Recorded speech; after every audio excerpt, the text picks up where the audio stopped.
तो आज का हमारा टॉपिक है पोटेशियम डाइक्रोमेट।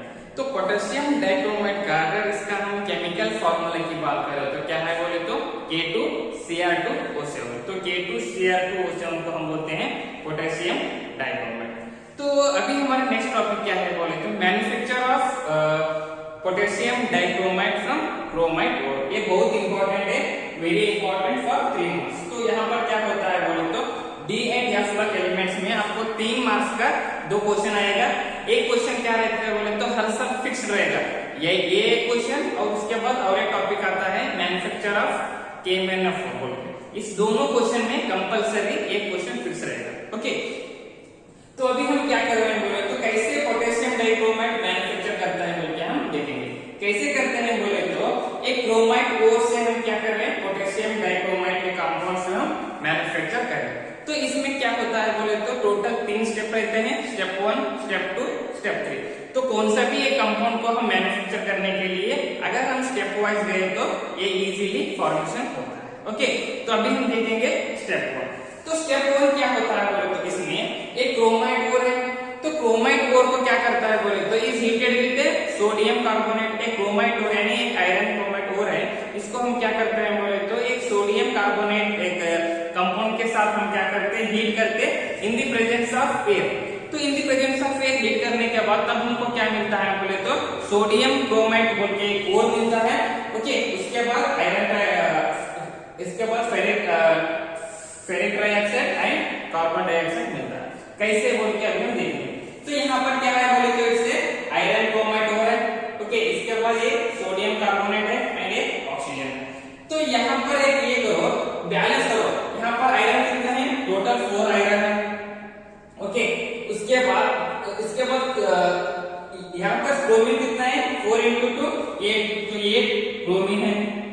Cr2 लेना है, Cr2 मतलब 2 × 4 8 हो गया। इसके बाद ऑक्सीजन देखो, ऑक्सीजन कितना है बोले तो इधर 4 × 4 16 प्लस इसके बाद क्या होगा बोले तो 8 × 3 24 प्लस 7 × 2 14। तो कितना होता है बोले इसको ऐड करो, 16 24 40 कितना होता है 10 14 2 4 5। तो कितना हो गया ऑक्सीजन बोले तो इधर 54। यहाँ पर क्या होता है बोले तो 54 ऑक्सीजन हो गया। तो उसके बाद सोडियम कितना है इधर बोले तो 8 × 2 तो 16 सोडियम। ओके, तो ऐसा हम क्या करना है बोले तो रिएक्शन को बैलेंस करना है। इसके बाद इस तरह पे ये रिएक्शन बैलेंस हो रहा है कि नहीं बोल के हम देखना होगा। तो यहाँ पर क्या है बोले तो इधर एक क्रोमाइट और यानी एक आयरन क्रोमाइट और है। तो अगर इसको हम सोडियम कार्बोनेट के साथ रिएक्शन करें तो in the presence of air, तो तब यहाँ पर क्या हो रहा है बोले तो इधर फर्स्ट Na2, ओके, इसके बाद CrO4। तो क्या है इधर सोडियम क्रोमेट हो गया, इधर Na2 CrO4 हो गया। ओके, तो उसके बाद अभी क्या बचा है बोले तो इधर आयरन बचा है और CO3 बचा है एंड O2 बचा है। तो CO3 बचा है मतलब क्या करो बोले तो इसमें एक CO2 वहां पर गया, तो CO2 भी गया। तो अभी कितना बचता बोले तो इधर एक ऑक्सीजन बचता है। उसके बाद यहाँ पर क्या है बोले तो आयरन है। तो आयरन कितना है बोले तो टोटल 4 है, तो 2 × 2 4 हो गया। उसके बाद O3 की ऑप्शन कितना है बोले तो इधर यहाँ पर एक O3 है, वहां पर एक O3। ओके, अब क्या करना बोले तो एक रिएक्शन इसको क्या करना बोले तो बैलेंस करना। तो उसके बाद क्या है बोले तो ये जो कंपाउंड है ये क्या आता है बोले तो येलो सॉल्यूशन में फॉर्मेशन होता है, येलो सॉल्यूशन। तो यहाँ पर क्या हो रहा है बोले तो सोडियम क्रोमाइट हमारे येलो सॉल्यूशन में आता है ना, उसको हम क्या करते हैं बोले तो फिल्टर करते हैं। फिल्टर करने के बाद उसको एसिडिफाइड मतलब एसिड अटैक करते हैं, यानी जो भी सल्फ्यूरिक एसिड है ना उसके साथ हम रिएक्शन होने के बाद इसका कलर कैसा आता है बोले तो ये ऑरेंज सॉल्यूशन फॉर्मेशन होता है। कैसा ऑरेंज सॉल्यूशन। तो इससे पहले क्या हो रहा था बोले तो सोडियम क्रोमाइट ये येलो सॉल्यूशन फॉर्मेशन हो रहा था। अगर इसको हम सल्फ्यूरिक एसिड के साथ रिएक्शन होने के बाद ये येलो सॉल्यूशन फॉर्मेशन हो गया। ओके, तो ये सेकंड स्टेप क्या है बोले तो ये है। तो यहाँ पर क्या है बोले तो ये हमारा जो सॉल्यूशन आया था ना सोडियम क्रोमाइट, ये इसको हम क्या करो बोले तो यहाँ पर लेकर यानी Na2CrO4। ओके, तो सोडियम क्रोमाइट अगर इसको एसिडिक के साथ एसिडिफाइड करे तो यानी 2H+, तो ये यहाँ पर क्या होता है बोले तो Na2। ओके, तो यहाँ पर क्या है बोले तो Cr कितने हैं इधर 2 Cr2, वो ऑप्शन कितना है बोले तो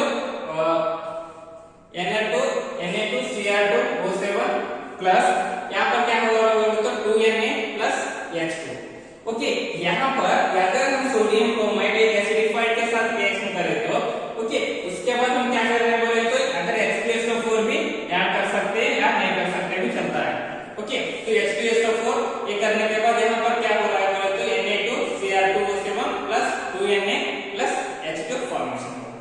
तो उसके बाद थर्ड स्टेप क्या है बोले तो the solution of sodium dichromide is treated with KCl to form potassium डाइक्रोमाइड।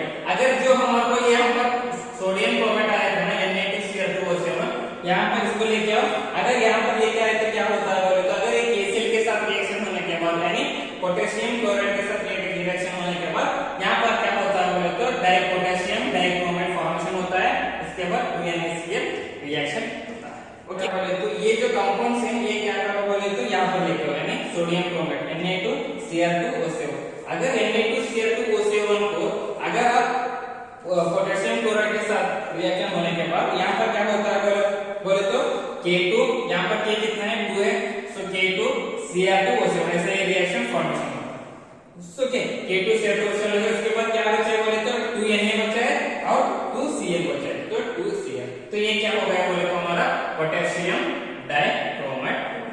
Okay, ये बहुत इंपॉर्टेंट है। ओके स्टूडेंट्स, तो अभी हम क्या करेंगे बोले तो स्ट्रक्चर ऑफ डाइक्रोमाइड ओर एंड क्रोमाइड ओर के बाद देखेंगे।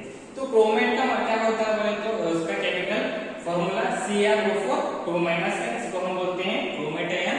अगर Cr2O7 2 है तो उसको हम बोलते हैं डाइक्रोमाइड। ओके, तो अगर इसका स्ट्रक्चर बोले तो क्रोमीन के साथ क्या है बोले तो 4 ऑक्सीजन एटम अटैच है, उसके ऊपर चार्ज कितना है बोले तो 2, ओके -2 है।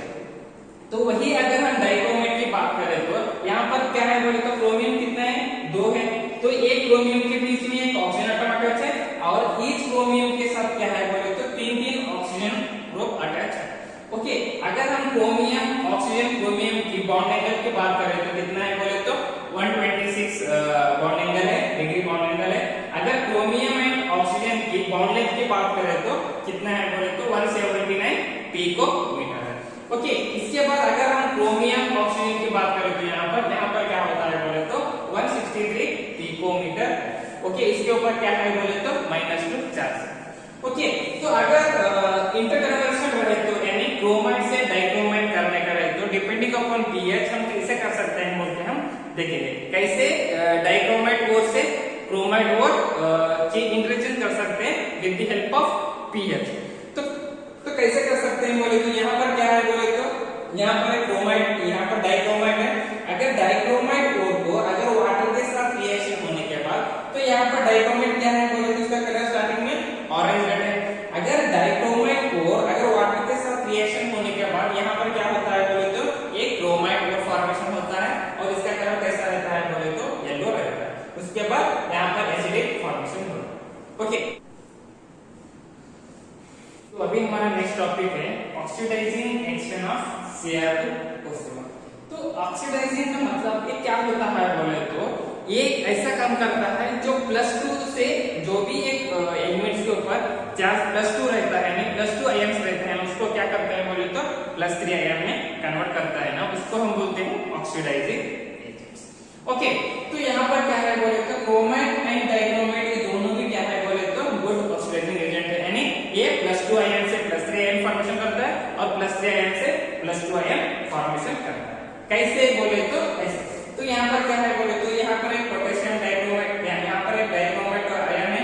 अगर डाइक्रोमाइड आयन अगर एसिडिक के साथ रिएक्शन होने के बाद एक 6 मोल ऑफ इलेक्ट्रॉन अगर ये करे तो यहाँ पर क्या है बोले तो क्रोमियम का चार्ज कितना है पूरा, अगर इसका ऑक्सीडेशन करे तो +2 होता है।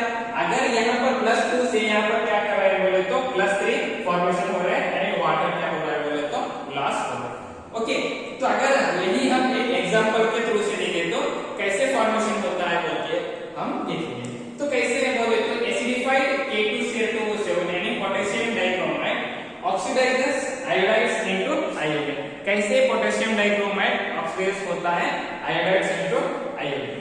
ओके, तो यहाँ पर क्या है बोले ये हमारा रिएक्शन है।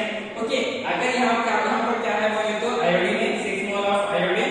अगर इसको रिएक्शन होने के बाद क्या हो रहा है बोले तो 3 mole of iodine and 6 mole of electron. यहाँ पर क्या बाद ये यहाँ पर Cl2O7 2 ऐसे है, और ये क्या है बोले तो एसिडिक है, और ये आयोडाइन है। ओके, उसके बाद क्या है बोले तो 3 आयोडीन। ओके, तो 2Cr3 प्लस उसके बाद 7H। ओके, ऐसा। तो उसके बाद सेकंड एग्जांपल क्या है बोले तो यहाँ पर Fe+2 से क्या हो रहा है बोले तो Fe+3 फॉर्मेशन हो रहा है। Fe+2 आयन से Fe+3 आयन फॉर्मेशन हो रहा है। कैसे बोले तो with the help of chromite and dichromite ion. Okay, यहाँ पर सेम यही रिएक्शन है ना, Cr2O7 and acidic medium and 6 electron it can use. यहाँ +2 से क्या हो रहा था, प्लस से H हो रहा था और वाटर लॉस हो रहा है। ओके, अगर हम Fe+2 की लिए तो 6 मोल ऑफ Fe+2 लिए तो ये क्या होता है बोले तो Fe3+ एंड 6 इलेक्ट्रॉन इसके यहाँ पर लॉस हो गया। अगर इसको हम ये करें तो 6 इलेक्ट्रॉन कैंसिल हो गए, तो यहाँ पर क्या होता है Cr2O7 2 प्लस ये 14 acidic medium and 6 Fe+2। Okay, तो उसके बाद क्या होता है बोले तो 6 Fe3+ and 2Cr3+ and 7H2 बचा। जो रिएक्शन बचा है उसको हम क्या करना है बोले तो लास्ट में लिखना है। ओके, तो यहाँ पर थर्ड क्या है बोले तो हाइड्रोजन सल्फाइड से हम क्या कर रहे हैं बोले तो पीपीटी ऑफ सल्फर प्रिपेयर कर रहे हैं। कैसे है बोले तो यहाँ पर ये हमारा एसिडिक मीडियम का एक क्रोमेट हो है, यानी Cr2O7 एंड डाइक्रोमेट हो।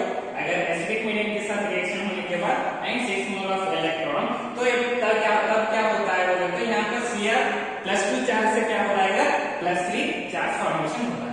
ओके, वही इसी रिएक्शन में हम अगर ऑक्सीडाइज करने के लिए अगर हम हाइड्रोजन सल्फाइड ऐड किए तो यानी हाइड्रोजन सल्फाइड कैसे फॉर्मेशन होता है, 6 mole of acidic medium and 3 sulphur and 6 electron ये होगा।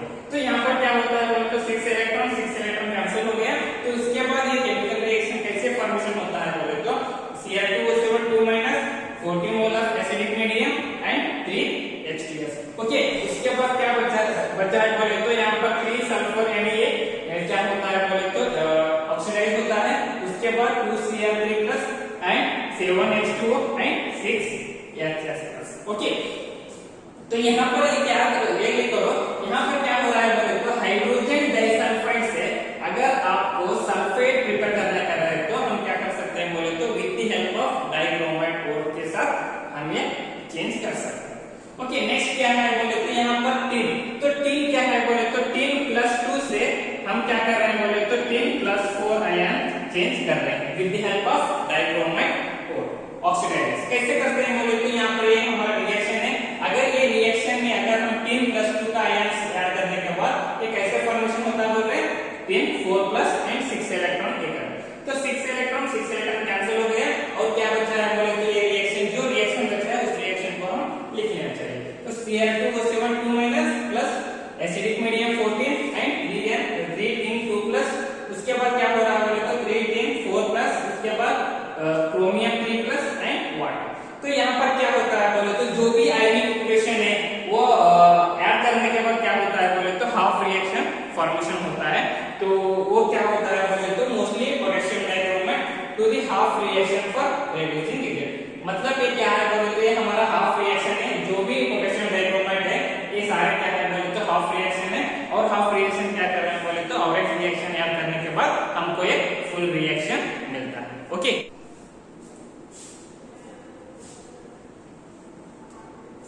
बोले तो यूजेस ऑफ पोटेशियम डाइक्रोमेट। तो यूजेस ऑफ पोटेशियम डाइक्रोमेट क्या क्या है बोले तो ये एक ऑक्सीडाइजिंग एजेंट यानी ऑर्गेनिक एंड इनऑर्गेनिक रिएक्शन में यूज कर सकते हैं।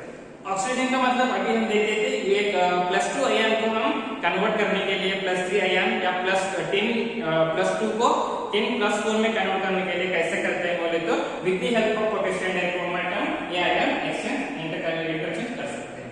और एक क्या है बोले तो अभी हम ऑर्गेनिक केमिस्ट्री में क्या करते हैं बोले तो क्लोराइड टेस्ट करते हैं। तो क्लोराइड टेस्ट में क्या होता है बोले तो यहाँ पर क्रोमाइड क्या है बहुत इंपॉर्टेंट है, जो क्लोराइड टेस्ट करने के लिए यानी डिटेक्शन ऑफ क्लोराइड टेस्ट को यूज कर सकते हैं। तो उसके बाद क्या है बोले तो इन क्रोम करने। तो क्रोम करने मतलब क्या होता है बोले तो एक क्रोमाइड कोर से जो भी एक पूरा अभी बोलते हैं ना, अभी for example in previous period में, हिस्ट्री पीरियड में अभी देखो पद्मावत मूवी देखी है ना, तो पद्मावत मूवी में जो अलाउद्दीन खिलजी क्या पहनता है बोले तो जो भी वो जो राजा महाराजा जो वार के टाइम पे जो भी ड्रेस पहनते थे ना वो सभी क्या है बोले तो क्रोमाइट ओर से बना हुआ एक leather type of jacket. Okay, और मार्गन का मीनिंग क्या होता है बोले तो जो भी एक क्रोमाइट ओर से बना हुआ जो भी एक हार्ड एलिमेंट को कट करने के लिए ये क्या करता है बोले तो क्रोमाइट ओर यूज करता है। तो उसके बाद क्या है बोले तो mixture of potassium dichromate and concentrated sulphuric acid, ये दोनों मिक्स करने के बाद कौन सा भी हम ग्लास जो लैबोरेटरी में रहते हैं ना ग्लास अपरेटर्स को क्लीन करने के लिए हम ये यूज कर सकते हैं। Okay, thank you.